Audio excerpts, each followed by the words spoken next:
Mga kaibigan ko, tingnan nyo, maraming bunga dito ng, ah, ang tawag nito, tino-tino. Kaso lang hilaw pa siya mga kaibigan ko. Sana nga mahinog na to siya agad para matikman natin, no?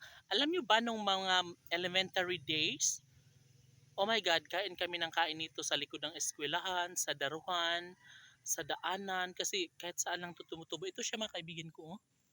Ayan. Ayan mga kaibigan ko, ang daming bunga. Kaso, mga hilaw pa lang siya. Ayan. Ayan. No? Ayan. O, di ba? O, di ba? Ang daming bunga mga kaibigan ko, no? Oh. Oh, oh, oh, oh. So, marami siya. Dalawang puno pa lang nakikita ko dito. Kaso lang baka kainin to ni Bingkay, no? Pero hindi naman siguro kumakain si Bingkay ng tino-tino. Bing, kumakain ka ba ng tino-tino, Bing? Huwag mo tong kainin, Bing, oy. Pahinugin mo yung bunga. Tsaka meron pang isa doon malapit sa may pabahay. So ito siya mga kaibigan ko, hilaw pa. Ayan, pag mahinog siya medyo madilaw or yung kulay pink-pink na siya. So yun ang masarap. Tino-tino, hindi ko alam kung anong tawag dyan sa ibang lugar. Tino-tino. And sobrang masaya yan, sobrang masarap. Yan yung kinakain namin ng elementary. Lalong-lalo na pag nandyan kami sa Badlas or yung sa tabi ng ilog.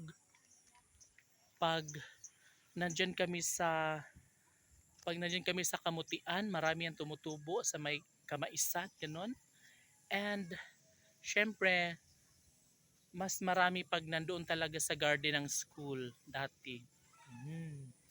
So sobrang dami yan, makakuha kami ng isang ganun, yung balat na, yung laman na siya, tas yan kinakain namin, ang sarap.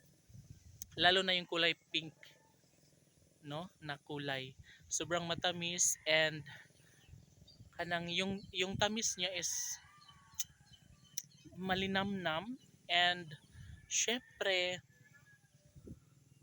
sobra talaga ang saya, no, ng kabataan, lalong-lalo na kapag makakakain ng tino-tino. Bingkay, wag mong kainin ang tino-tino dito, ha? Kalibre lang sa'yo, Bing, ha? Kasi baka maubos mo to. Pero feeling ko hindi naman kinakain ni Bingkay ang tino-tino, no? Kasi iba naman yan.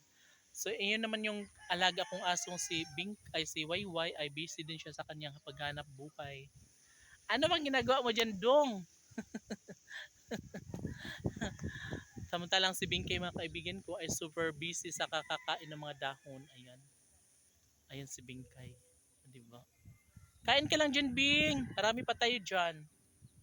Para sa'yo lahat yan. Tuwang-tuwa talaga yan pag magkita kami ba. Uy!